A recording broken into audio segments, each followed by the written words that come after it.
আসসালামু আলাইকুম। Hello everyone. আজকে রান্না নিয়ে আসলাম। দেখুন আজকে রান্না আসলাম, অনেক কিছু আইটেম আছে এখানে, যেহেতু গেস্ট এসেছিলো তাই গেস্টের জন্য রান্না করতেছি। তো যারা যারা দেখতে চান ভিডিওটা একটু দেখবেন, দেখে একটু লাইক কমেন্ট শেয়ার করবেন।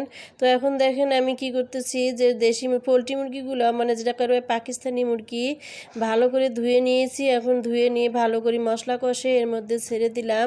আর ভালো করে কষান না হলে মুরগিটা একটু ভাজা ভাজাও করতে হয়, যেহেতু পাকিস্তানি মুরগি ব্রয়লার না, মানে দেশিরই মতো এটা। তো সুন্দর করে কষিয়ে এখন দেখেন আমি আলু দিয়ে দিয়েছি, কারণ আলুটা না দিলে আমার পরিবারের সবাই আলু খায়। আর একটু তেল কম ছিল, মানে তেল কম হয়েছে মনে হয়, তাই একটু তেলও দিয়ে দিলাম।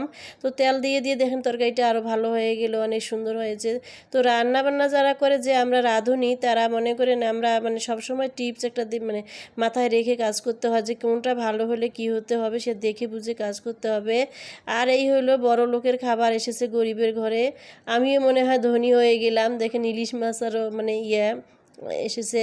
তো ডিম ভুনা করলাম। আর দেখেন মানে এই ডিম ভুনাটা মানে গেস্ট যেহেতু, একটু ডিম ভুনা মানে 4-5 পদের আইটেম তো লাগবে। আর ইফতারির সময় তো প্রায় হয়ে যেতেছে। তো ইফতারির সময় হয়ে গেছে, তাড়াহুড়ো লাগাইতেছি রান্না করতে, একা মানুষ। তো দেখেন মুরগির মাংসটা এখন হওয়ার আগে একটু গরম মশলা ছিটিয়ে দিলাম। আর দেখেন মাংসটার কালারটা একটু হয়ে গিয়েছে। তো পোলাও রান্না করতেছি। তো পোলাওটা ভালো করে মুচমুচে করে ভেজে নিব। এখন ভালো করে গরম পানি অ্যাড করব। এরকম ভালো করে মুচমুচে করে না ভেজলে পোলাওটা নরম হয়ে যায়। তো দেখেন আমি একটু গরম পানি অ্যাড করলাম। যারা যারা পোলাও রান্না করবেন গরম পানি অ্যাড করে পোলাও রান্না করবেন, তাড়াতাড়ি হয়ে যাবে। আর এই দেখুন আমি একটু মানে তরকারিটা রান্না করে এখন ঢেলে নিতেছি, পরিবেশন করব। ইফতারির সময় হয়ে এসেছে, সব কিছু দিয়ে আমি টেবিল সাজাবো। তো দেখুন তরকারিটা কালারটা কত সুন্দর হয়েছে। তরকারির কালার ঠিক রাখতে আপনারা সবচেয়ে বড় কথা হলো ভালো মানের হলুদ আর মরিচের গুঁড়া কিনে নেবেন, দেখবেন তরকারির কালার ভালো হবে। আর পোলাও তুলতেছি, পোলাওটা ডিশে বাড়লাম। তো যেহেতু ইফতারি এখন মানে করতে হবে, সব কিছু রেডি করে দিতে হবে। এই হয়ে গেল আমার রান্না।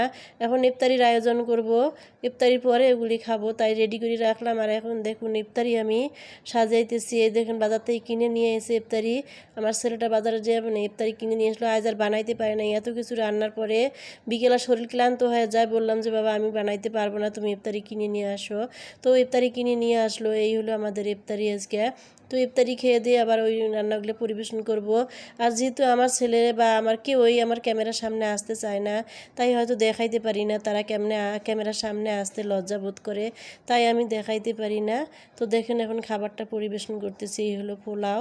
তো গেস্ট বসেছে, আমরাও বসবো এখন। ইফতারি শেষ, খাওয়া দাওয়া শেষ, প্রায় এশার আজান দিচ্ছে। তো এখন আমরা এভাবে খাইয়া দিয়ে পরিবেশন করি, মানে আমি পরিবেশন করে দিব, খাবে। তো ভিডিওটা এই ছিল। একটু ভালো লাগলে একটা লাইক কমেন্ট শেয়ার করবেন, ইউটিউব হলে একটা সাবস্ক্রাইব করে দিবেন। আল্লাহ হাফেজ।